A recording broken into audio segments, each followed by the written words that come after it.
नमस्कार। त्रिराष्ट्रीय पंचायत चुनाव की शुरुआत हो चुकी है। इस वक्त हम रामगढ़ पंचायत में हैं। ये वही रामगढ़ है जहां हमने 2 हफ्ते पहले ग्राउंड रिपोर्टिंग की थी और लोगों से सवालात किए थे, उनके जज्बात और उनके ओपिनियंस जानने की कोशिश की थी। इस वक्त हमारे साथ मुखिया पद के उम्मीदवार उमाशंकर जी हैं। सबसे पहले इनसे जानने और समझने की कोशिश करेंगे कि इनकी प्राथमिकता क्या है अपने क्षेत्र के और क्षेत्रवासियों के लिए। सबसे पहले सर, आपको गरबा दृष्टि में बहुत बहुत स्वागत है। अपने क्षेत्र की प्राथमिकता बताएं जब आप चुनाव में।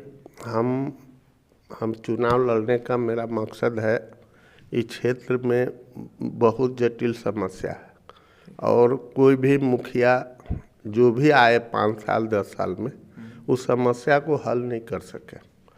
मैं हमेशा इसके प्रति आवाज़ उठाता, भ्रष्टाचार के प्रति मैं कड़ा आवाज़ उठाया। अब हर जगह उठाया, या ब्लॉक हो या किसी भी भ्रष्टाचार किसी भी संस्था हो, उसमें हम बढ़ चढ़ करके मैंने जवाब वो सवाल उठाते रहे। पहला बात है कि हम मेन बाज़ार में रहते हैं, तो हम बीजेपी के जिला कार्यकारिणी सदस्य हैं। पहले सांसद के प्रभार में थे हम, पहले सांसद के प्रभार में रहते थे, तो लोगों के सुख दुख में काम आते थे। किसी तरह से, जैसे मान लिया यहाँ सबसे बड़ी जटिल समस्या वृद्धा पेंशन की है। अभी भी आप देखिएगा जो 70, 80 बरस, 83 बरस के औरतों को अभी तक विधवा पेंशन या वृद्धा पेंशन नहीं मिलता है। और जो चलता फिरता आदमी है, घूस देने के लिए कारगर हो जाते हैं, उनका पेंशन बन जाता है। अच्छा, सबसे बड़ी समस्या ये है।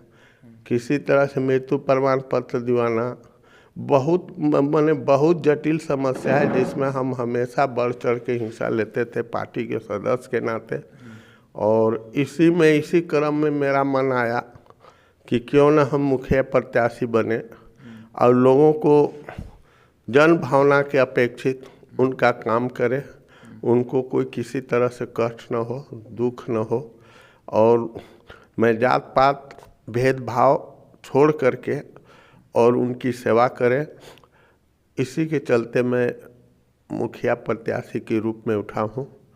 और ये सोच के नहीं उठा हूँ कि हमको ये करना है, ये सोच के उठा हूँ भ्रष्टाचार। रामगढ़ पंचायत सबसे पहला भ्रष्टाचार का जड़ माना जाता है कि डोभा का काम हुआ या मुर्गी शेड, सुअर शेड जो भी बनता था, 62,000 का स्कीम है, तो मुखिया द्वारा लाभों को 30,000 रुपया दिया जाता था।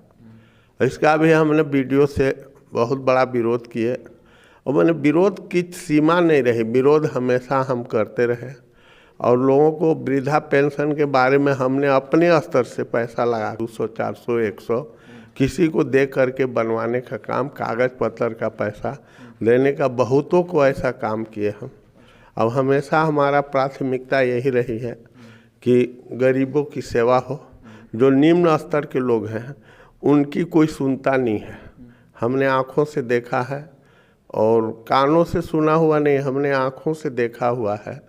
या ब्लॉक में हो या थाना हो या ग्राम पंचायत भवन हो, खाली वहाँ दलालों का चलता है। दलाल जो चाहे वो करेगा, मुखिया चाहेगा वो नहीं करेगा। इसलिए दलाल हमेशा मुखिया को अपने चंगुल में फंसा के रखता है। और इसी कारण इसी चीज़ को देखते हुए हम यही सोचे कि राष्ट्रवाद विचारधारा के आदमी लोगों की जन सेवा कैसे हो और लोगों का हर व्यक्ति का अधिकार कैसे मिले, और इसको देखते हुए हम मुखिया प्रत्याशी बने हैं। और मैं क्या कहूँ आपसे। तो इन्होंने कहा कि भ्रष्टाचार जो है वो यहाँ की मूल समस्या है और जिससे ग्रसित है पूरा रामगढ़। पूरे रामगढ़ में भ्रष्टाचार ने अपनी जड़ें फैला ली हैं और ये इससे लड़ते आए हैं। हालांकि इन्होंने बताया कि पहले से ही राजनीति में है और साथ ही साथ लोगों की और जनभावना की कदर करते हैं, सेवा करते हैं। महिलाओं को लेकर आपने बात की, वृद्धा पेंशन की बात की। वो तो वृद्ध महिलाएं हैं, आपने उनकी बात कर दी। मैं जो महिलाएं हैं जो गृहिणी होती हैं, उनको जल मीनार व्यवस्थित न होने के कारण दूर दूर से पानी लाना पड़ता है, वैसी सुविधाएं नहीं होती हैं। तो हाँ, तो ये ऐसी स्थिति में क्या कीजिएगा? अभी भी बहुत ऐसे गांव है रामगढ़ पंचायत का कि चुआड़ी का लोग पानी पीता है। बहुत ऐसे गांव है, जो बगल में गोबरदाहा एक बस्ती है, जो जनजातीय परिवार रहते हैं, वहाँ उन लोग चुआड़ी का पानी पीते हैं और किसी तरह से कोई पानी का व्यवस्था नहीं है। हमारे काचन में चुआड़ी क्या होता है, हमारे दर्शकों को थोड़ा समझा। नदी का पानी एकत्रित करके खन करके उससे पानी पीते हैं लोग। और यहाँ भी अभी काचन में गांव है चमरटोलिया, उसमें भी लोग जो है से कुआं का पानी आज भी पीते हैं, और नहीं तो नहीं बनता हो तो नदी का पानी पीना पड़ता है। मतलब पीने का स्वच्छ पानी नहीं। पीने का स्वच्छ पानी बहुतों घरों का 10-20 घर ऐसा है जो कि स्वच्छ पानी और लोगों को मिलता है, लेकिन और लोगों को नहीं मिलता है। चले, आपने समस्या तो बता दी, अब समाधान कैसे? समाधान हम प्रयास करेंगे सभी से मिलजुल करके, जैसे विधायक हो, सांसद हो, हमारा भी कुछ कोष होगा, जो मिला जुला करके लोगों से अपील करेंगे कि इतनी जन समस्याएं हैं, आप भी हमें सहयोग करें और जिससे यहाँ के लोगों को कल्याण हो।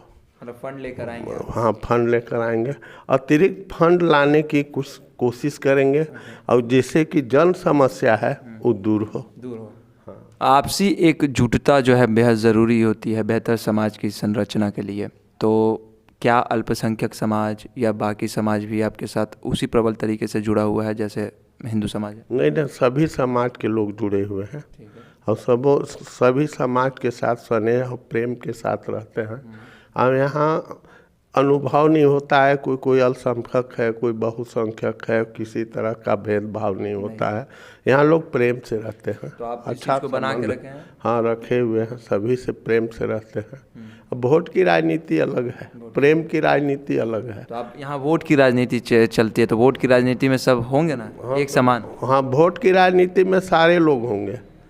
हाँ, वोट की राजनीति में सारे लोग होंगे। अगर हम चुनाव जीतते हैं तो सभी के लिए जीतेंगे, किसी एक व्यक्ति के लिए तो नहीं जीतेंगे, सभी के लिए जीतेंगे। जो भी रामगढ़ की जनता हो, रामगढ़ पंचायत के जितने भी लोग होंगे, जन जन तक उनकी आवाज़ का मैं सहभागी बनूंगा। और लोग जो है ये न समझेंगे कि हमने वोट दिली तो हमारा कुछ निखन करा।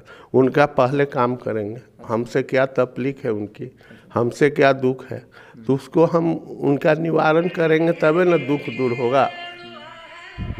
तो ये थे उमा शंकर जी, और इन्होंने बताया, क्योंकि इन्होंने समस्याओं को जड़ से पकड़ लिया है और इन्होंने सभी समस्याओं के बारे में बताया कि ये जितने भी समस्या, पानी की समस्या हो, वृद्धा पेंशन की समस्या हो, करप्शन की समस्या हो, इन्होंने जड़ से पकड़ के रखा है उसको, और ये जानते हैं कि क्या समस्या है, यहाँ की मूलभूत समस्या क्या है। एक अपील सर, आखिरी सवाल, एक अपील जो आप इस क्षेत्र की जनता से करना चाहते हैं। उमा शंकर प्रसाद, रामगढ़ पंचायत में मुखिया प्रत्याशी के रूप में मैं चुनाव लड़ रहा हूँ और मेरा चुनाव चिन्ह गुब्बारा छाप है, जो 2 नंबर में है। इसलिए हम रामगढ़ की जनता से अपील करता हूँ कि हमें अपार मतों से विजयी बनावें और आपका सेवा का सहभागी बने।